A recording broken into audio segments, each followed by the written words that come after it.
Okay. All right, here we go again. We are back.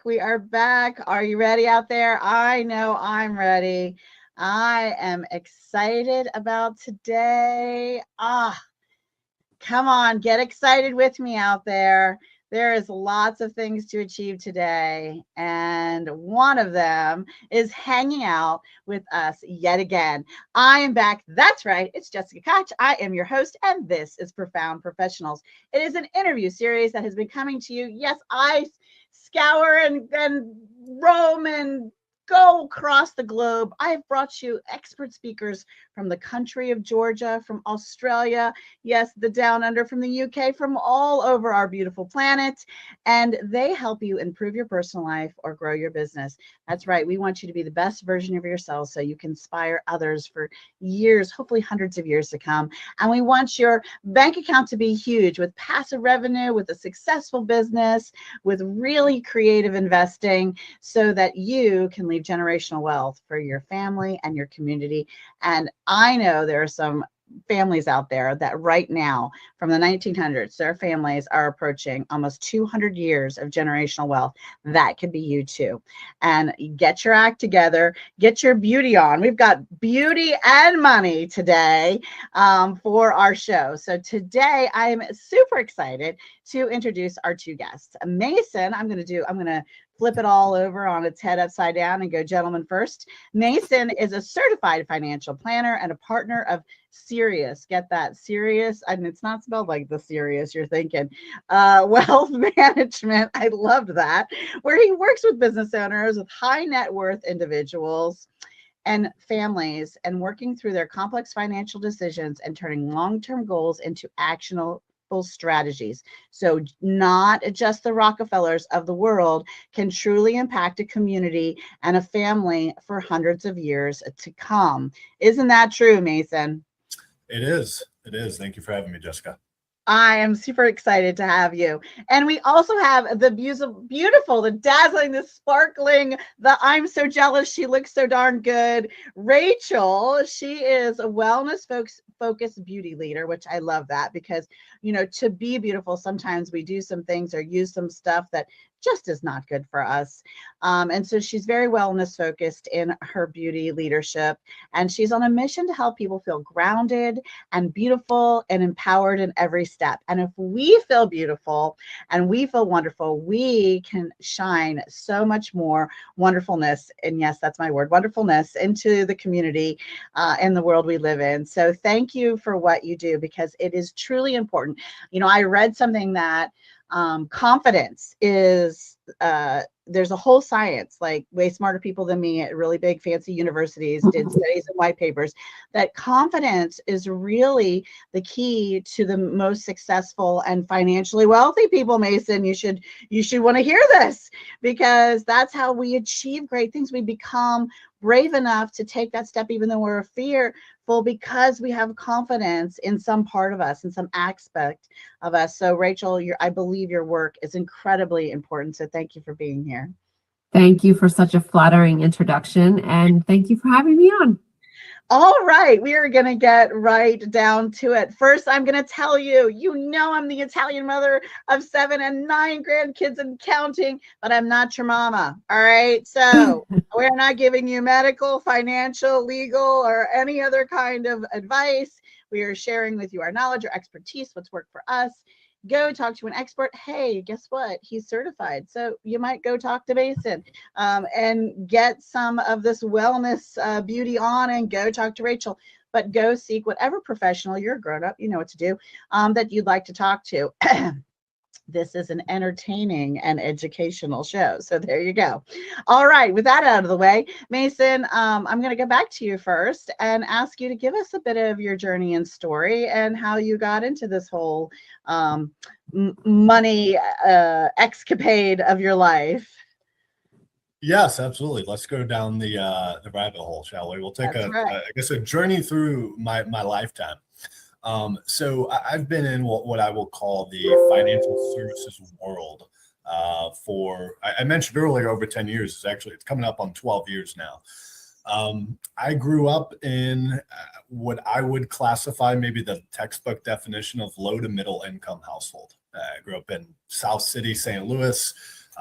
My mom was a waitress growing up. My dad was a trim carpenter. We didn't come from wealth, so I didn't know anything about it. But I was an observer throughout my life. I paid attention to things and people.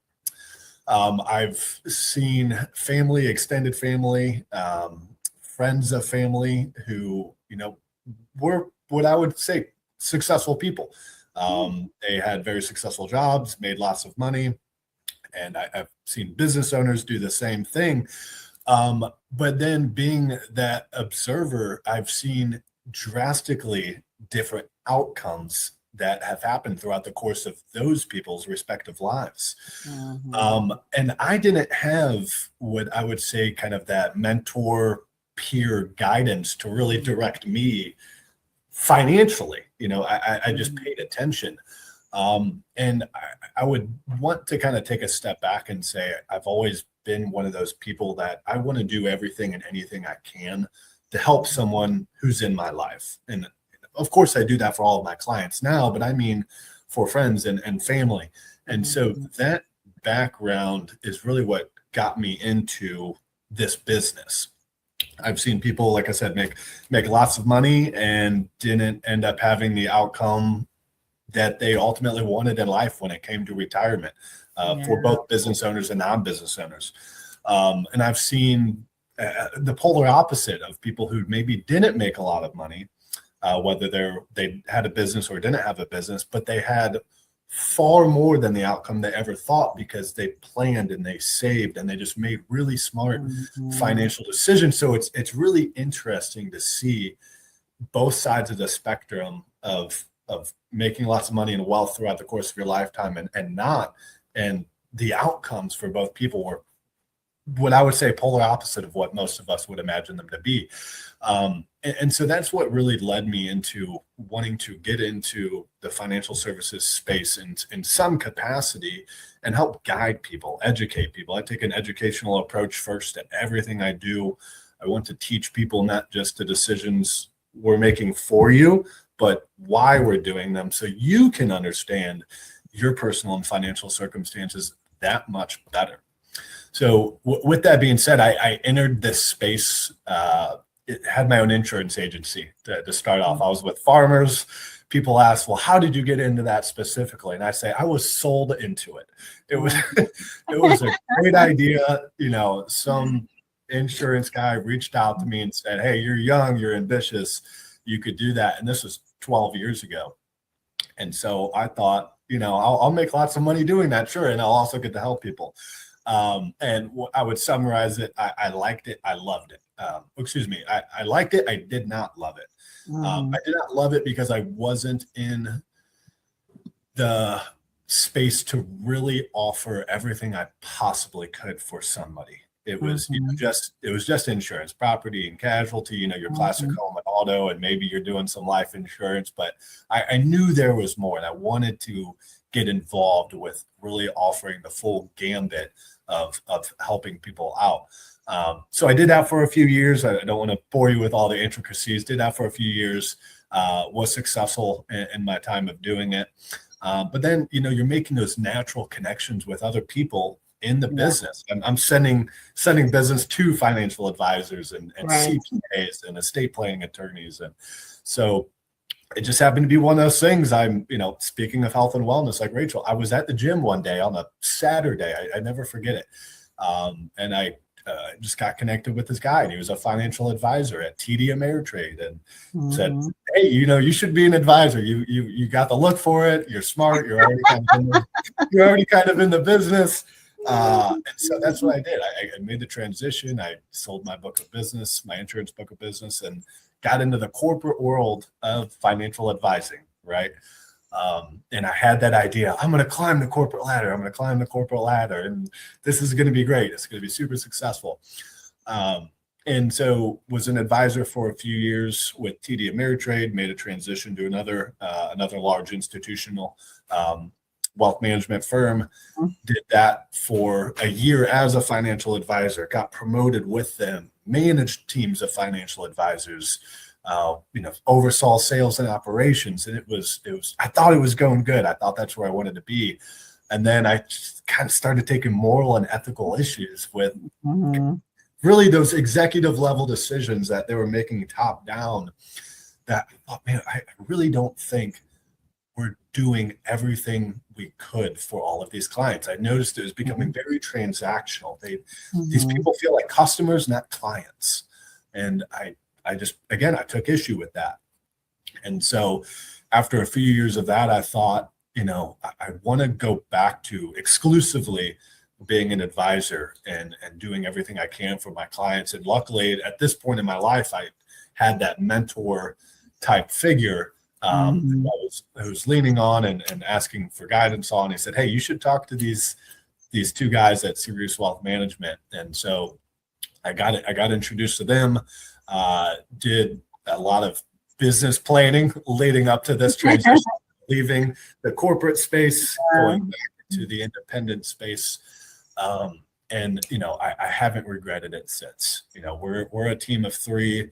2 of us are certified financial planners. We have my other business partner, Brennan, very, very smart, an investment manager, portfolio construction design, been doing it for 35 years.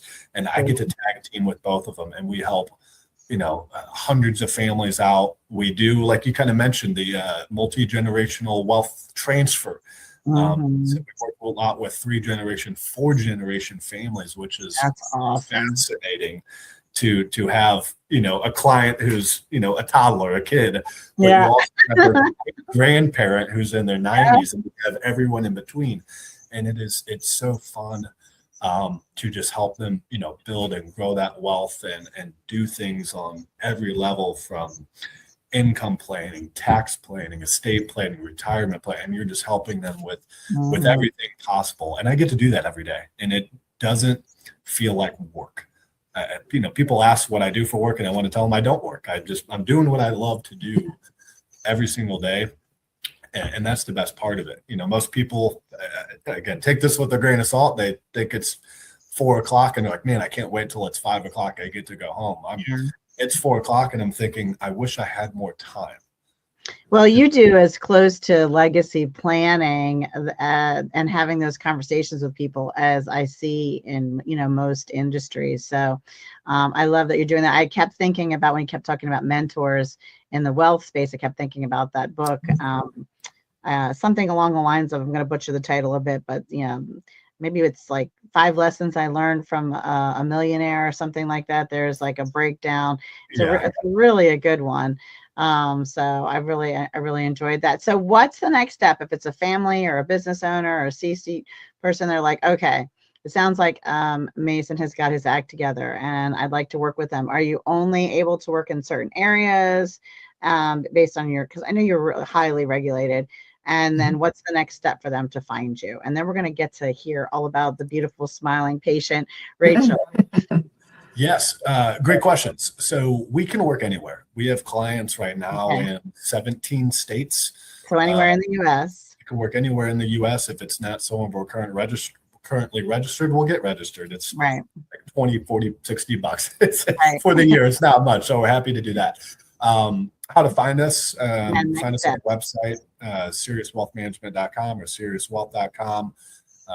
You can look us up, call us, email us. I just want to point out that Sirius Wealth Management or SiriusWealth.com, you mentioned both of those, is S as in Sam, IRIUS. It'll be in the notes of the show and the custom article about Mason, and it'll be able to find it tons of places. But I just want you to know that the Sirius is not the serious you might be thinking. So SIRIUS. So that's the next step. Go find the website and give them a call, send them an email, and set up some time to have a chat, because having a plan is huge. I know you talked about people with money and it didn't go quite where they wanted it to go, and then people who made a plan. And the other thing I thought of is, you could backpack through Europe with no plan whatsoever, and it might not go just the way you're thinking. Or you could have a travel agent plan it all out and stay at the very nicest places and eat the best food and, have the trip of your dreams. Can go either way. So I think having a plan is a much better idea. So thank you for that. And we are going to definitely come back to you. But I would love to hear a little bit about Rachel's journey and story in her wellness and the beauty leadership that she's helping everyone feel beautiful and confident. Thank you so much. Mason, thank you for sharing. I can't begin to tell you how different our stories are. Very different paths, and I mentioned off camera, I'm not a numbers person. I've had to learn how to be one, but I'm not by nature. I was an English journalism major, and that's where my journey, I guess, began with this story. I thought I was going to be an on-air talent reporter. I got an internship right out of college working at a TV station. Started putting together my reel to become, like I said, an on-air talent, and it just was not a comfort zone for me. I don't feel comfortable in front of the camera, so I give you a lot of credit, Jess. It's not where I'm like you, I'd rule the world. Yeah. Oh, it's funny. My staff laughs at me because they want me to do like Instagrams and TikToks, and it's just not a comfort zone for me. So this podcast, the podcast exploration that I'm doing has been a challenge for me. It's out of my comfort zone. Anyway, so I started working in production for television and advertising production. And it took me into Manhattan, where I started freelancing for a lot of different networks, basically promoting the next piece of content, whatever that would be, whether it's a movie or an episode of something, coming up next on. That was sort of what I used to do. Working with art directors and whatnot to come up with a design and a commercial. And I did that for a long, long time. And I was very successful freelancer and newly married. And my husband wanted to be an entrepreneur and launch a product. And so he started quietly working on the brand that I'm going to tell you about in the background. And it just started kind of speaking to me. And he was asking me a lot of questions and feedback. And I started to realize that a lot of the advertising, if you will, that I was doing for television really translated over to, speaking to just other audiences. Just now I'm speaking to a different audience in need of something different. And so the sort of the base of the product in the beginning was a product that podiatrists were developing for their patients. It was a healthier nail polish. This is where we started. It's a nail polish that's stripped of toxins that are in traditional nail polish, and it's been infused with organic ingredients that help the nails grow. Biotin, wheat protein, vitamins, and whatnot. And so we have this formulated by doctors marketing spin, but then we also sell it to doctors. So now we're sold by doctors, recommended by doctors. And it's grown. I mean, we've been in business now almost 20 years. And we sell it all over the country and in other parts of the world, Australia, and you were talking about all the different places you've touched, the UK and Canada. So we've grown, and we're at high-end spas now because we have sort of this very niche boutique brand. And within the last 5 years or so, we've rolled out foot care, a whole foot care line, which has completely aligned with our doctor formulated brand. And we also now are really resonating with a lot of athletes out there. So we're trying to really skew from not just middle-aged women wearing healthier nail polish because they can afford it, but now unisex products, athletes, young 20-year-olds, everything. So that's my story. So are they in some of the mainstream stores, or do we go straight to your website to find them? Or so we do have boutique stores that carry us. We tried not to do too much mainstream like a Target, Walmart, nothing like that. We really try to give our doctors the, they sort of corner the market and what they're doing for us. We have so many of them that they're still beloved. We sell it online. We do sell it on Amazon. remedynails.com is our website. Say it one more time. remedynails.com. REMEDYNAILS.com. Okay. All right. I just want to make sure they had all of the pieces for that. You know, I started in my 20s radio advertising sales. And I was in love with it. I thought this was the greatest job on the planet. Every time I went to a new client, I was like, okay, I own this business. I'm part of this family business. How do we do this? Like, and I would go in with ideas about their commercials and their pitch and their specials and how to bring the community in and how to connect to the community and how to connect to cause marketing and, you know, include something that they loved and cared about in it. And I just had a blast. I thought, I don't know why everyone doesn't do this. And every time I got a new client or a new contractor, we rolled out a new big commercial thing, I was giving myself a raise. I thought, who needs, you know, I don't understand why people do other things to make them feel this. Yeah. I was on cloud 9 floating all the time. I was like, this is the greatest job ever. That's great. I think it sounds like Mason loves what he does. I absolutely love and feel very grateful to get to do what I do.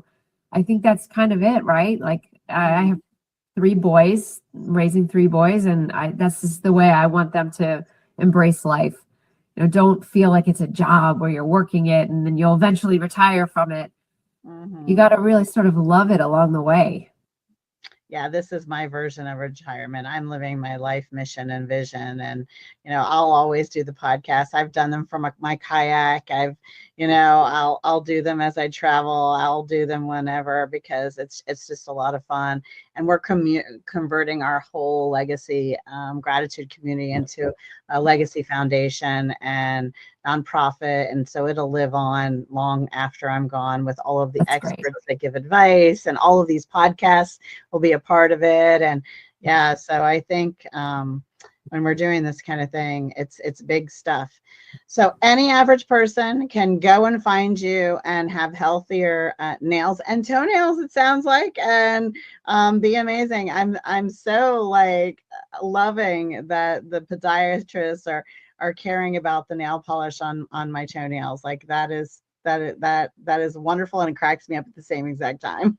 Well, it's interesting that you should say that, because I think that really the root of the story is that podiatrists, for the history of their profession, has always been to tell women not to wear nail polish because it's damaging, drying, it's yellowing them. So what's kind of cool about our story is we changed that conversation. We not only developed a product made by doctors, now it's sold by doctors, recommended by doctors. So it's interesting that this was something that they were very anti, and now they're actually making money selling it in their offices. So awesome. Yes, they flipped the script. That's right. We sure did. Right. All right, Mason. I would love to get a tip from you. There's so many things we can do with money, and sometimes you just don't know where to start. I realized the first big step is to make a call to someone like you. You know, give your office a call, set up some time. You know, I think you're the kind of person, and I'm just gonna assume this, so you can tell me no live right here on air, that I walk into your office and tell you all my big crazy dreams, and you wouldn't laugh at any of them. You'd say, okay, let's see, we could start with these 3 first, and then we'll have to move to these 3, because in the plan we'll have to have this in place for that to happen. And you're just going to run with it. You're not going to think that I'm totally lost my mind and it's completely impossible. Is that true? No. You know, I love it. I love when I have very ambitious people, and we're never disrespectful. Of course, but you have to be realistic, you know. And well, you have to be. I don't. You all have to. Exactly. No, we could. You know, I could say, you know, Jessica, how much time do we have? I could sit here and tell you stories of, you know, ideas and, you know, very ambitious people coming in. I want to do this and I want to do that, and then we start reviewing financial things, and we're like, hey, that list is getting smaller and smaller the more you keep talking. Yeah.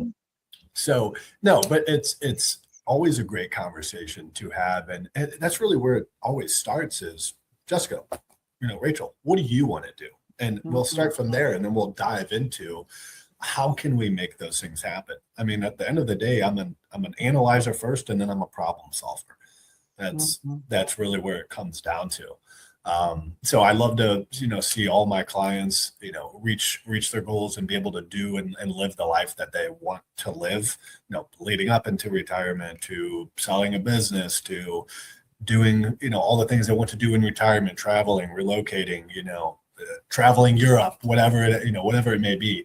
It's awesome to be able to, hear somebody come in and I got this list of 10 things. I'm going to accomplish each one of them. And I'm like, let's make it happen.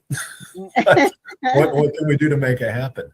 But yeah, I mean, the tip I tell most people is, and these kind of seem very commonsensical, but it's, take them with a grain of salt and then write them down, repeat it to yourself, right now, when you're laying in bed at night, and really just start to think hard on it. But the first one is, and this is coming from a certified financial planner, having a plan is pointless, but planning is crucial. And the reason there's a distinguishing factor between those is, you can't say, okay, this is my plan, and it's going to be that exact plan in 6 months, in 6 years, in 16 or 60 years, whatever the case is. Statistically, we're all going to experience one to several life-changing events throughout the course of our lifetime, whether it's having kids, whether it's, relocating, excuse me, whether it's, I hate to say it, a death in the family or someone close to us.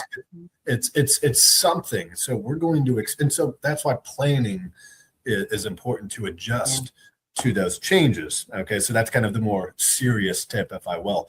The second other small tip, and again, this is very basic. As long as you save money today, you're going to have more money than you did yesterday.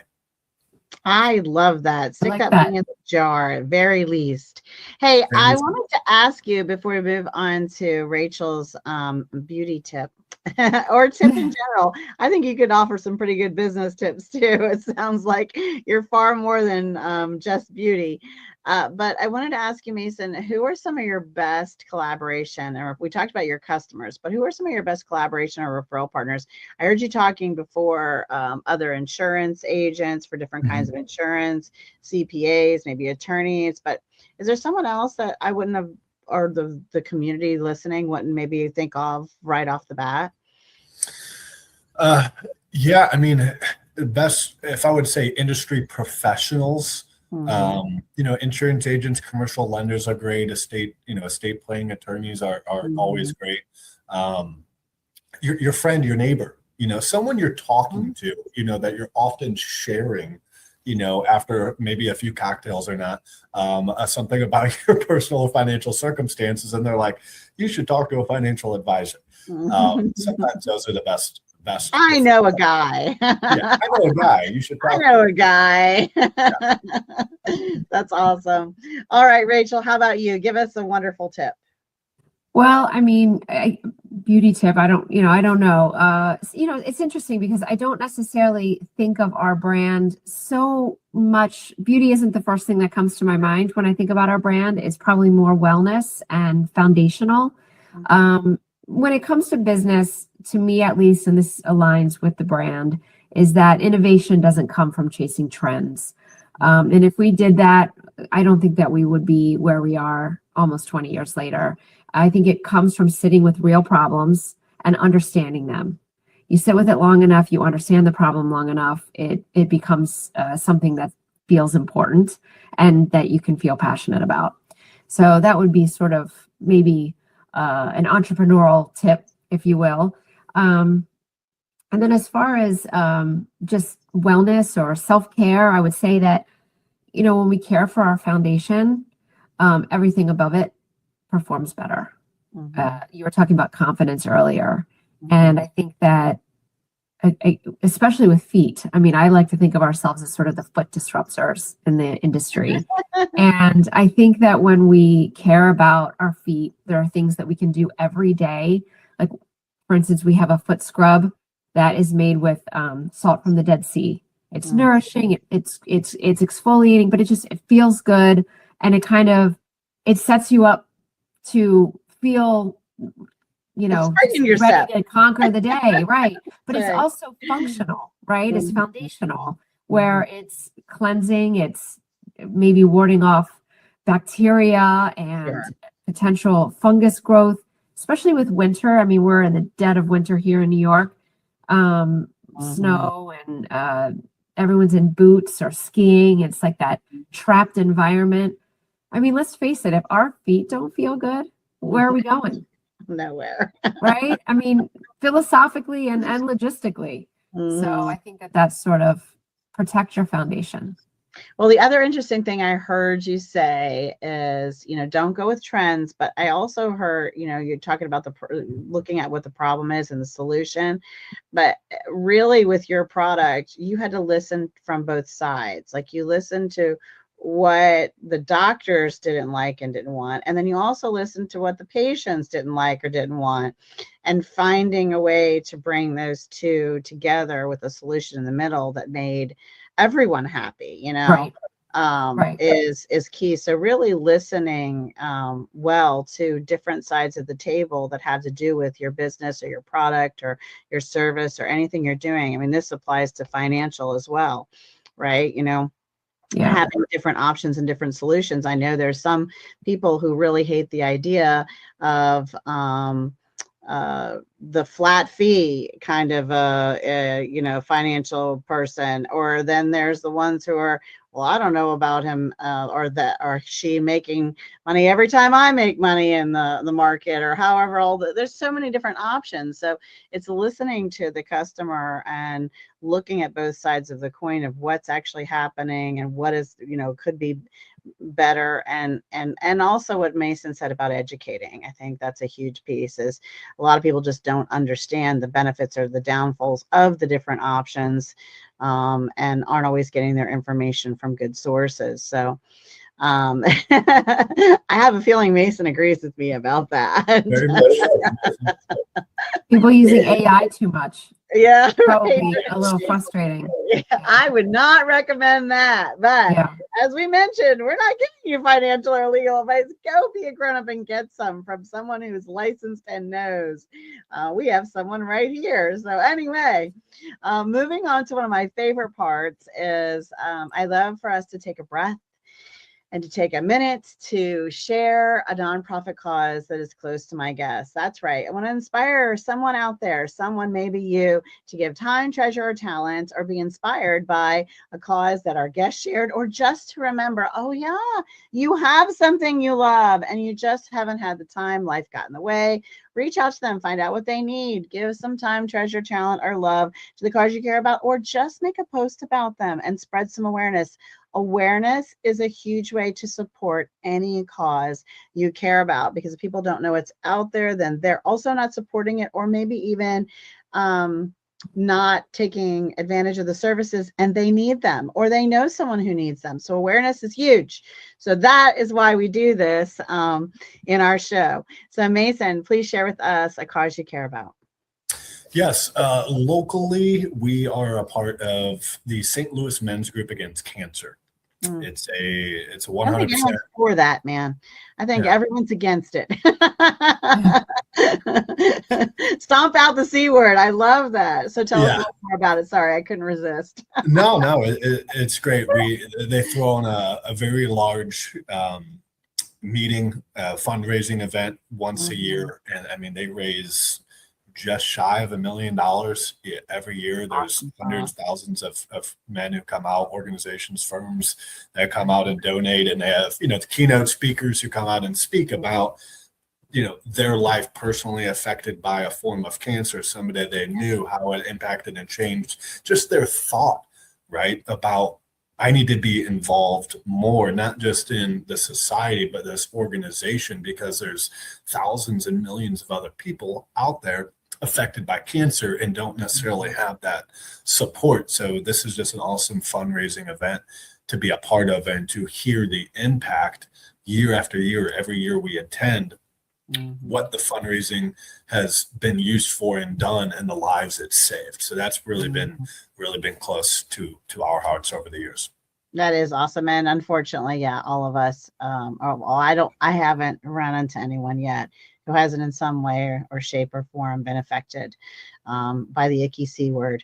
So thank you for sharing that. That's a great one. I love it when we reach into our local spaces, local, global, they're all wonderful. Rachel, how about you? Well, actually, two come to mind. I feel very fortunate because I feel like, again, we hear this word beauty, and you don't think about how much it can affect and touch people and make them feel good about themselves. Confidence is something that we really kind of focus on in our brand. All of our nail polishes, all of our products actually are named for to evoke some sort of a feeling or, uh, you know, uh, so inspiring in some way. And like whether it's profound or purity, these are some of the words of our names of our products. That said, so we've done some work with Ronald McDonald House where we've actually gone in to paint nails of some of the patients that are there to make them feel good about themselves. Obviously, we've done a lot of donation to places like this, but that sort of like literally hands-on giving back has felt so good. I remember I took our son when he was younger, and it just felt really nice to just be connected in that way and make them feel good about something that was not toxic and better for them. But for the past 15 years, I would say 10 to 15 years, we've been working with this amazing organization called Living Beyond Breast Cancer. And their philosophy is, what does living beyond breast cancer look like? The post-treatment, and what do these people, how are they living their lives, and their success stories, and they're amazing. So we've done a lot of work with them, whether it's donations or giveaways, ways to raise money. So we just love that organization a lot, that every year we look to work with them. I think that's beautiful because so often when someone goes through something very personally, they're the first to run to go support someone who's just got the call and just got the news, and I think that's pretty awesome. So yeah, and well, okay. people that who have had cancer have a lot of damage on their nails. This is something that I wouldn't have known had I not been in this space. They have, especially going through chemotherapy, their nails are brittle, they're peeling, destroyed. So we have a recovery system that will help bring their nails back. So there's confidence in like a real treatment way too. Yeah, that's beautiful. And a lot of great ways for you to partner with all these amazing organizations for them to know that this solution is here too. So I think that's beautiful. Well, I love that. All right. Now I am a bookaholic. Yes, I love trees, but I really love to hold a book, but I listen to audiobooks too. And I just can't do the screen books like the Kindles and the phone and all. Or a tablet book. I need either paper or an audio because I feel like I'm looking at the screen too much sometimes and I need a break from that. And that's part of why I go to a book. I love books of all kinds, but I love for our guests to share books that inspired their personal life and helped them grow their business. And you would not believe we're pulling together for our 11th year birthday next year. We're having a big bash and by then we'll have pulled all of the old audio threads, upload them to all new all of the platforms from an audio version because I started backwards. I thought, video is the thing. I'm just going to go with video. And then we'll also be having a directory of all of the nonprofits that our guests shared, a directory of all the books they've shared over the years. And there have been some super phenomenal ones. So Mason, will you share with us a book that inspired your personal life or helped you grow your business? Yes, I'm too a big bookie. I have a bookshelf here in my office. I have a bookshelf at my office at my house. So yeah, I love to read. It's great. It's always great downtime. But I've always been a big fan of, your typical self-help book. 12 Rules to Life by Jordan Peterson. I've loved. It's been a bestseller. It's a longer book, maybe a little dry to some people, I will admit. But you don't approach it with an open mind and just kind of on his, professional opinions and insights. kind of just opens you up to give a different perspective to certain things and how you approach, life every day with friends and family and interactions, but also in that business sense, and when to settle down and just kind of turn your gears that are spinning in your head a little different, right? And I feel like I've read that years ago, and I've revisited it twice. And it's been a good read. I have little notes in there for different paragraphs and sections I like to go back and reference, but I would have to credit that to being a good, impactful book that on my life and business.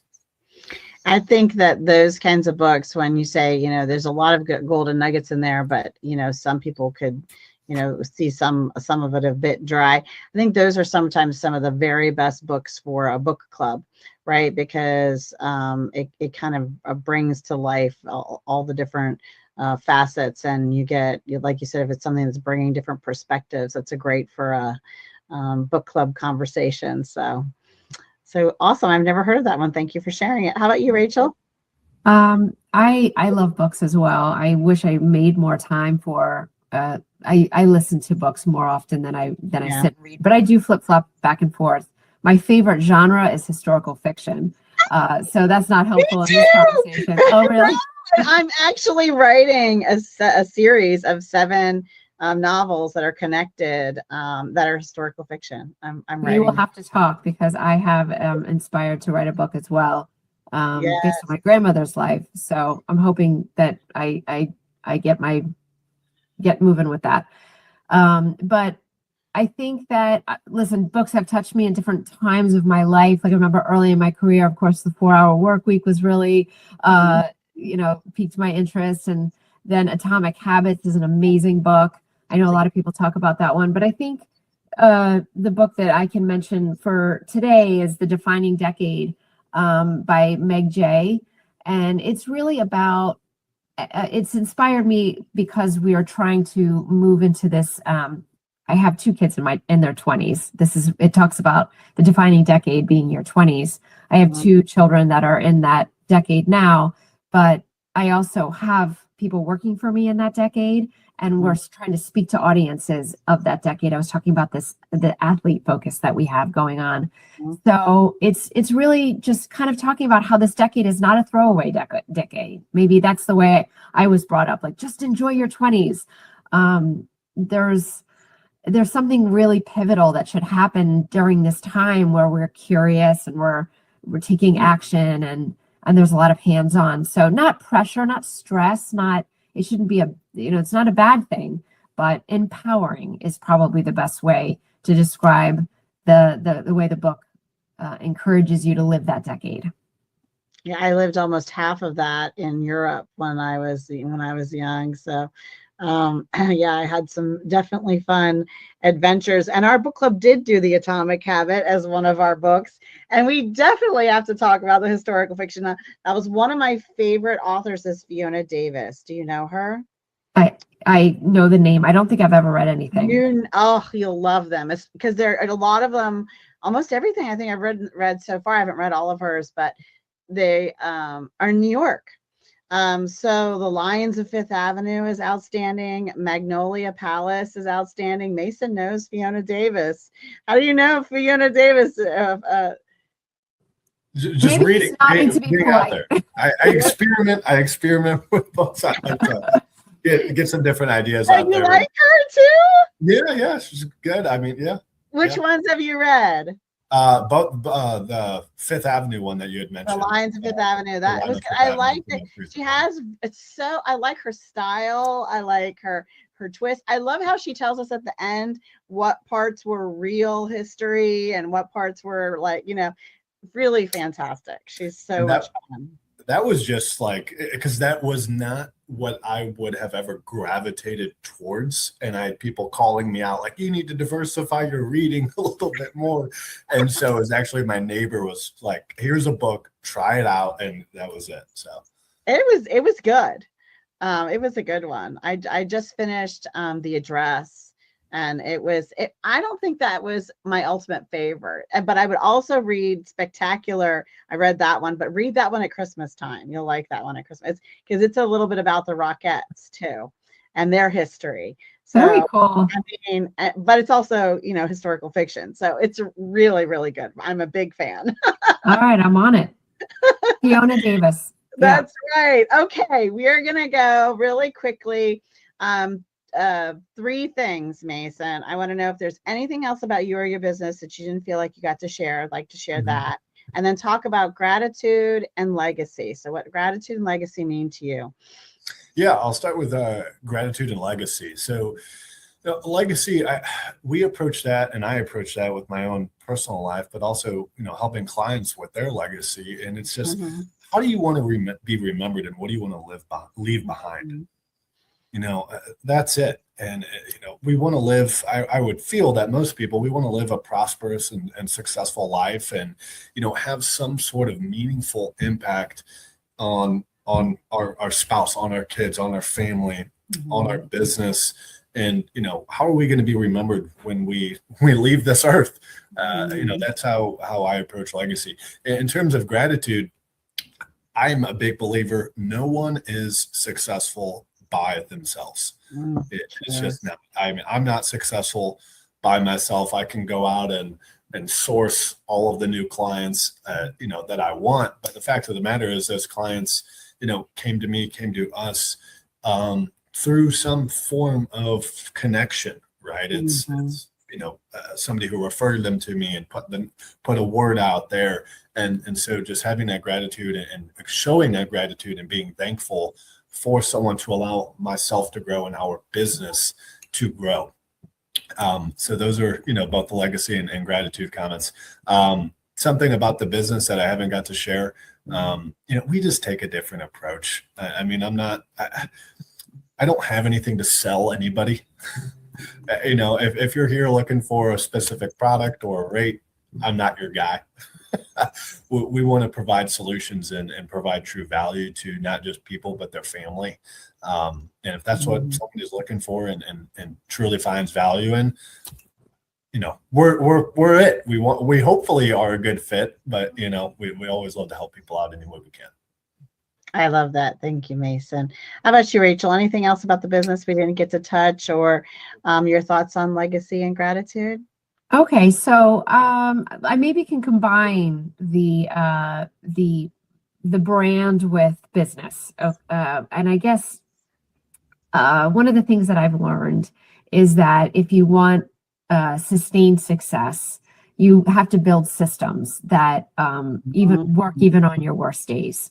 And I think that goes from the way we take care of ourselves to obviously the way we take care of our business. Someone gave me a compliment years ago that our business, despite it being a small business, has always been set up to run and to scale beyond what we might do right now. And so that's it. Set up systems, set up habits, talking about atomic habits that sustain you even on your worst days, because you're going to have them. Gratitude, the thing that I could say about gratitude that's pretty cool is we have a text thread with my family. So I have 3 boys, my husband and I, and my husband is probably the best at it. He shares on our group thread every single day what he's grateful for. And I think that acknowledging or verbalizing your gratitude to others helps hold us accountable, it makes us feel good to say it. So we love it. And, I'm sure we all look to see if he's grateful for us. We scroll through. When does he say he's grateful for me? No, but he's really good at just finding gratitude. And I think he's inspired us all to lean into that. It's so important, right? To find things that we're grateful for. So I love that. And I am so sorry. The legacy, that was the third one.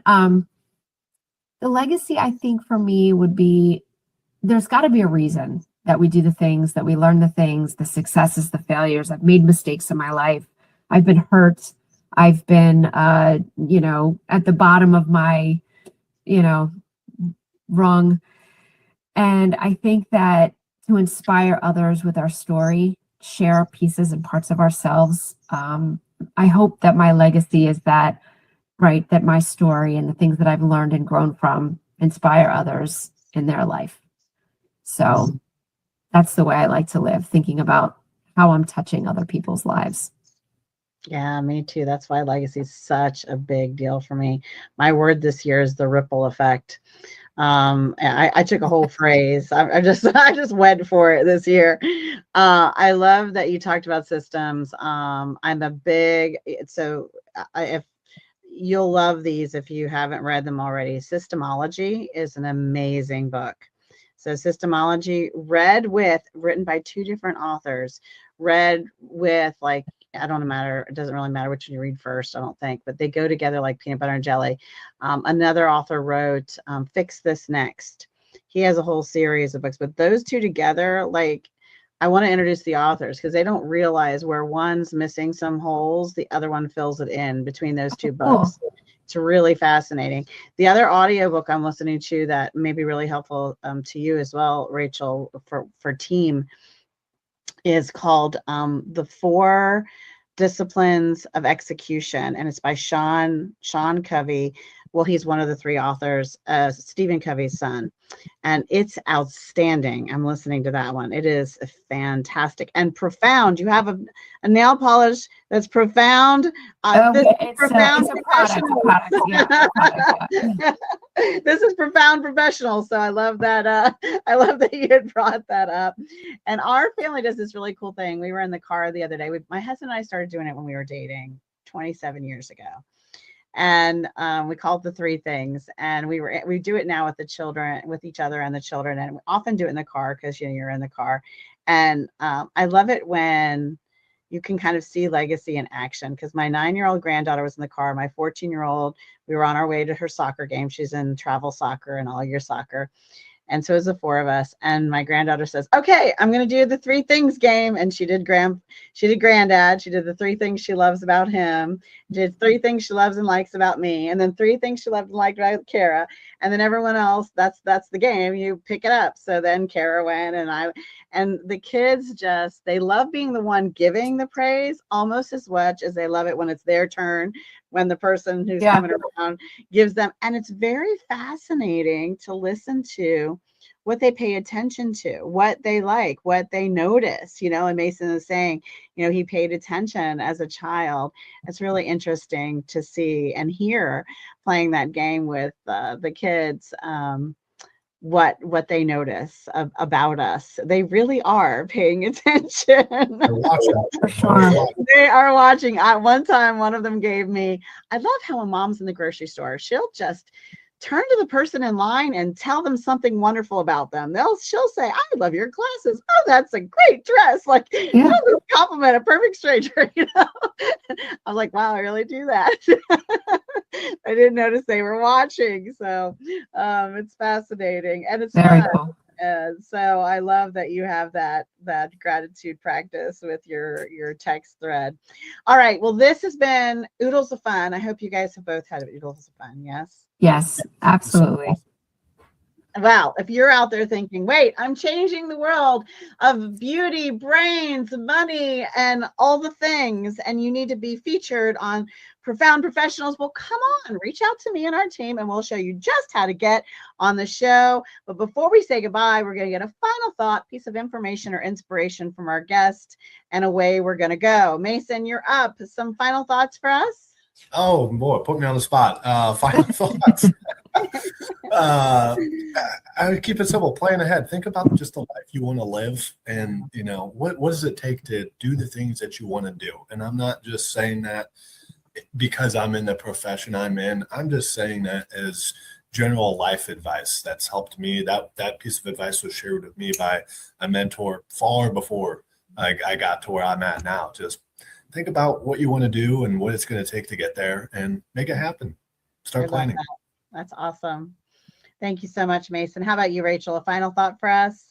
Well, I think that one of the things we can all relate to is, I think as we move through life, we all at times have imposter syndrome. I mentioned early on that I didn't have an MBA, and I had to figure this out on the fly. So I think that growth sometimes shows up as discomfort. And that this is the way to grow, right? Get outside your comfort zone and do hard things, and it pays off. I love that. Make a plan and grow. You heard it. Yeah, that's right. You heard it right here from, you guessed it, your host, Jessica Koch, and Profound Professionals. And until the next one, everybody out there, be kind to yourself and be kind to each other. Bye, everybody.